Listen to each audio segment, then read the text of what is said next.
안녕하십니까, 장카입니다. 반갑습니다. 제가 어제 솔아파트를 사라라는 방송을 하려고 했습니다.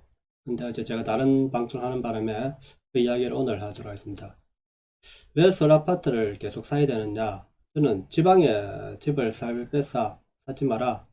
지방은 이제 월세를 가든지 전세를 가든지 그냥 사는 집이고, 투자는 서울에 해야 된다는 겁니다. 지금 지방의 상승은 일시적일 수 있습니다. 이게 계속 갈 수 있는 상승이 아니라고 봅니다. 하지만 서울은 절대로 계속 갈 수 있는 상승이라는 겁니다. 그 이유는 일단 첫째는 무조건 공급이 부족한 거죠. 공급이 계속해서 우리가 늘어났다면은 서울 집값도 이렇게 올라가는데 부담감을 느낄 겁니다. 하지만 어, 이전 10년까지 그죠, 계속 공급이 부족했고, 그래서 공급을 시아파트를 안 늘리는 바람에 계속해서 부족 상태로 이어왔습니다. 이 정부가 이번에 이제 변창흠 장관으로 그저 다시 바뀌어가지고 공급 대책을 내놓겠다는데, 그 공급 대책이 부족하다는 겁니다. 역세권 중심 뭐 이상 공공임대, 공공전세 뭐 이래가지고 수익을, 투자 수익에 대해서 국가에서 환수한다는 이런 내용 때문에 변창흠식 그 공급 대책은 실패할 거라는 거죠.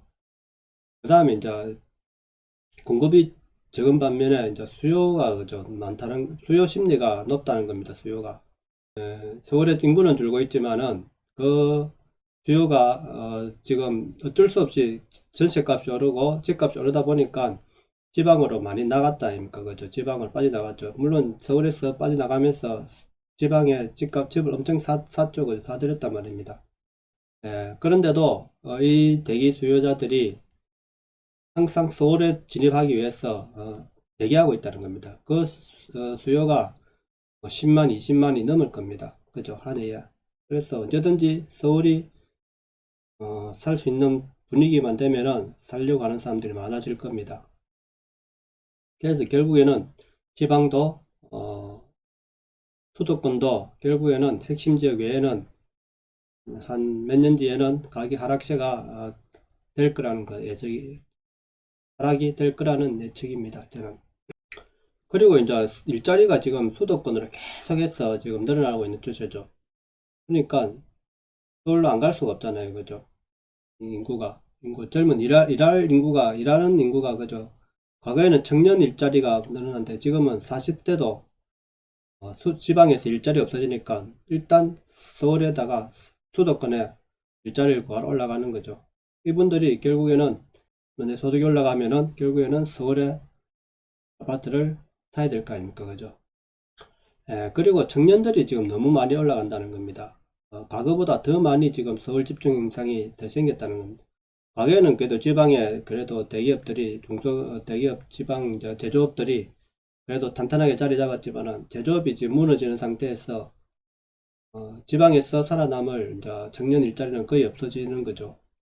괜찮은 일자리는. 그러니까 일단 서울 가서 뭐 공무원 공부를 하든지 도시 공부를 하든지 안 그러면 일자리 공부를 하든지 일단 서울 가서 일자리를 구해야 된다는 심리적 압박 때문에 엄청 많이 올라가게 됐습니다. 그래서 결국에는 서울 아파트는 계속해서 상승할 수밖에 없다는 겁니다. 이런 걸 미리 그저 예견해 가지고 정책을 5년간 세워야 되는데 그렇지만 이때까지도 그런 정책을 못 세웠다는 겁니다. 오늘 기사를 한번 보면서, 여러 가지 기사를 한번 보면서 이야기를 해보도록 하겠습니다.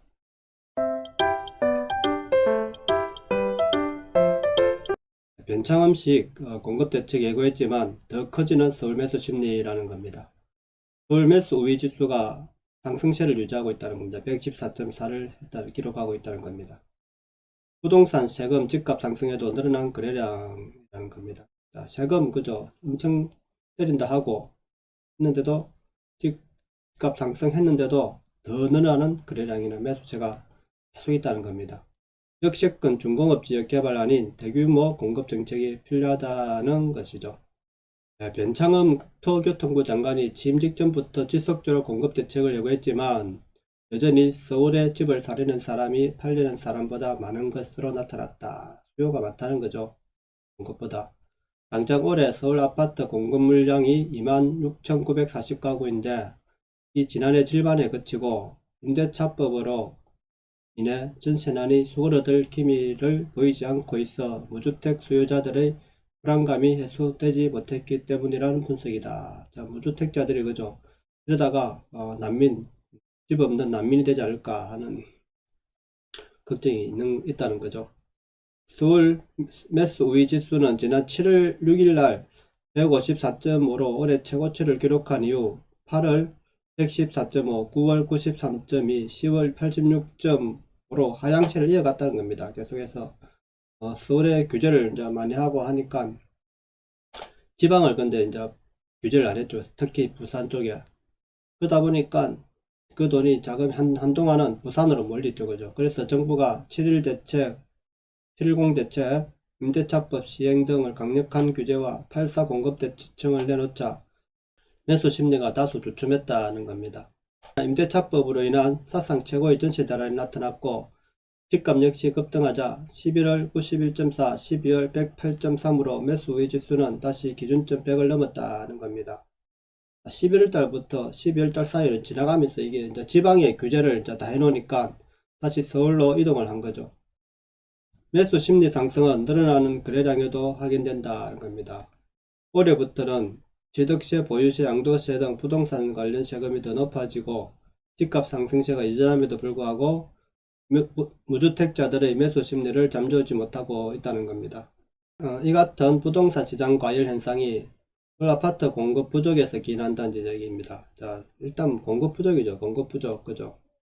그래서 이제 대대적인 공급 대책을 예고하고 있지만은 전 장관은 서울 역세권과 중공업지역, 저층 주거지 등 고밀개발과 공공재건축 개발, 재개발 등을 통해 서울 도심에서 분양 아파트를 공급하겠다는 계획이다.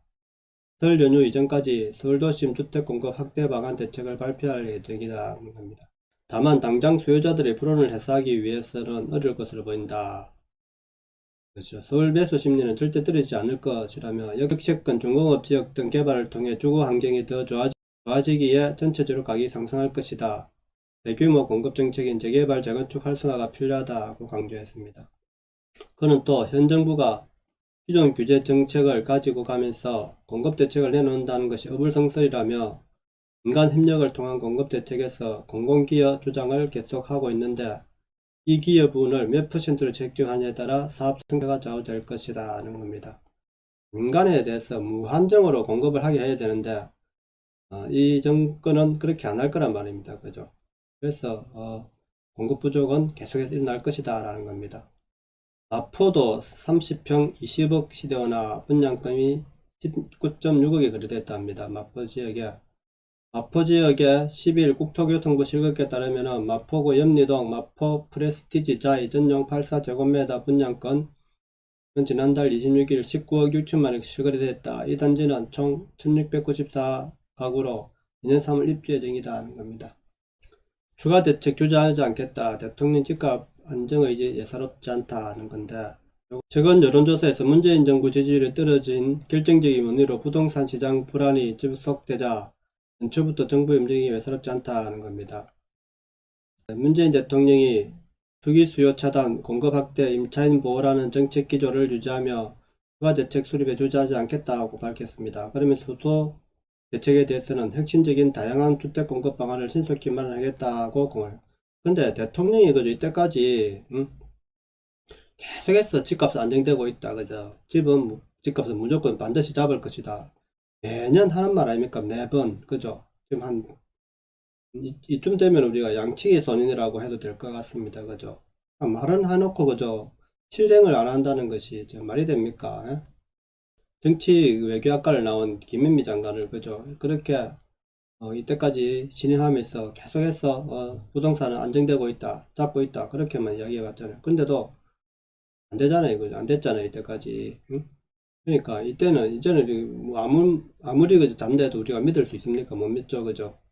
예, 홍남기 부총리 겸 기획재정부 장관이 모든 역량을 부동산 시장 안정에 쏟아부겠다고 선포한 데 이어 변창흠 국토부 장관도 시장 안정으로 국민의 관심을 들어주겠다. 자, 말은 하면 뭐합니까? 실행을 해야죠. 그죠? 말을 하면 뭐합니까? 뭐 한두 번 들은 이야기 알아서 우리가 믿을 수가 없잖아요. 그죠? 올해 예기치 않게 불거질 수 있는 위험 요인으로 부동산, 가계부채, 통상 이슈, 인구 문제 등을 꼽고 또 이 가운데 부동산 문제를 복잡 정책의지를 다 잡았다. 여기에 그죠? 부동산도 문제가 있지만은 가계부채가 지금 상당히 위험하다는 거죠. 근데 이제 홍 부총리가 나서가지고 이제 하는데도 안 되지 않습니까? 그동안 24차례 부동산 대책을 통해 세제, 금융은 물론 공급까지 정책 연결을 한 만큼 시장의 추세를 돌릴 만한 카드를 제시하긴 쉽지 않은 상황이다라는 겁니다. 야권과 시장 일각에서는 임대차법, 도심 재건축 규제, 대출 억제 등 기존 정부 정책을 포기 또는 대수술을 요구하지만 정부가 정권의 철학이 담긴 정책 기조에는 손을 대지 않을 것으로 보인다. 그죠? 정권의 철학이 뭔지 몰라도 이 사람들은 시장경제, 자본경제를 위반하는 공공경제, 그죠? 그거를 이야기하는 거잖아요. 그죠? 그러니까 이제 부동산 업계는 공급 대책이 당장 나오더라도 집값을 안정시키기엔 역부족일 것으로 예상했다는 겁니다. 그래서 이제 당정 다주택자 양도세 완화 검토를 내비치고 있습니다. 제2공급 대책 완화라는 걸 이제 좀 양도세를 완화해가지고 공급을 트겠다는 건데, 한번 봅시다. 시장으로 매물 전환하는 물고, 현실론, 부동산 대책 후퇴 불가, 강경론이 이제 막 있다는 겁니다. 다주택자에 대한 징벌적인 수준의 양도소득세 완화하는 방안이 당정 내부에서 거론되고 있다. 지난해 부동산 대책으로 취득과 거래를 모두 공공권상에서 거래를 일정 부분 들어 다주택자의 매물이 시장으로 끌어내는 물꼬를 터내자는 취지다. 다만 이 방안이 실제로 시장의 매물을 끌어낼 수 있을지에 대한 실효성 문제, 기존 부동산 정책의 후퇴로 해석될 여지 때문에 방향성을 고심한 단계다. 자, 이제는 이런 양도세를 완화하려 해도 자기들이 하기 힘들다는 거죠. 왜냐하면 정책의 후퇴로 해석되니까 이런 신호가 이제는 이 정부에서 아무리 규제해도 집값을 못 잡으니까 양도세를 내려주니까 그러면은 굳이 내가 팔려고 할 필요가 있느냐, 그죠? 그렇게 생각할 수 있잖아요. 그래서 못한다는 거죠. 더불어민주당 핵심 관계자는 현 장관이 내놓을 부동산 대책을 기점으로 거래세 등 여러가지 사항을 종합적으로 검토하고 있다. 다만 일정한 방향으로 당내 의견이 모인 상황 아니다 라는 겁니다. 저는 양도세 못할 것 같아요. 이 정부에서는, 이 정권에서는 지금 현재 이러면 자기들이 이제 실패를 인정하는 거니까, 변 장관이 서울도심의 신규 주택 공급을 늘리는 방안이라면 다주택자에 대한 양도세 중과을 하는 햇볕 정책으로 다주택자의 보유주택을 매물로 시장으로 끌어내는 제2공급 대책이 될 수 있다는 차원에서다. 정부는 지난해 710 부동산 대책을 통해 취득세와 종합부동산세 양도세를 한꺼번에 끌어올리는 강수를 뒀다. 다주택자와 단기주택 거래 등 부동산 투기 혐의자들을 최대한 압박해 매물을 끌어내자는 취지였지만 장기적으로 보유세는 강화하되 거래세를 낮추겠다는 문재인 정부의 정치 기조와는 거리가 있었다. 보유세를 그죠? 우리가 710 대책에서 보유세를 강화하고 거래세를 낮춰야 되는데 그렇게 안 하고 다 생급에 다 올렸잖아요. 그죠? 그러니까 이게 실패작이죠. 다주택자가 조정 대상 지역 내 주택을 양도할 경우 적용하는 중과세율을 지금보다 10포인트 더 높여 2주택자는 20포인트, 3주택자는 30포인트의 양도세를 중과하는 데다 3주택 이상 조정지역 대상 2주택자의 종부세율이 0.6에서 3.2%에서 1.2에서 6.0%로 높이다 보니 다주택자들은 시장에 매물을 내놓기보다 자재에게 정리를 택하는 현상이 나타났다. 일단 자녀에게 정리했으면은 그 자녀는 1주택 됐으니까 이거야 뭐 큰 상관없죠. 자녀 준 거는. 하지만 우리가 무주택자들 그죠? 이거 기존에 이제 무주택자들한테 어떻게 그죠? 공급을 할 거냐 이게 문제 아닙니까? 그죠? 6월 1일로 예정된 양도세 중과 시점을 미루거나 일정 조건에 부합하는 사람을 중과에서 배제해주는 설계가 기술적으로 가능하다. 이러면 안 되죠. 6월 1일로 예정된 양도세 중과 시점을 밀어주면 안 되죠. 지금 6월달 되지도 않았는데 벌써 이런 말을 넣으면은 누가 그죠? 6월달 이전에 팔겠습니까? 그나마 6월 1일이 있기 때문에 양도세 중과가 6월 1일 이전에 좀 넣겠다는 생각을 하고 있는데 벌써부터 이런 대책을 세우면 안 되죠.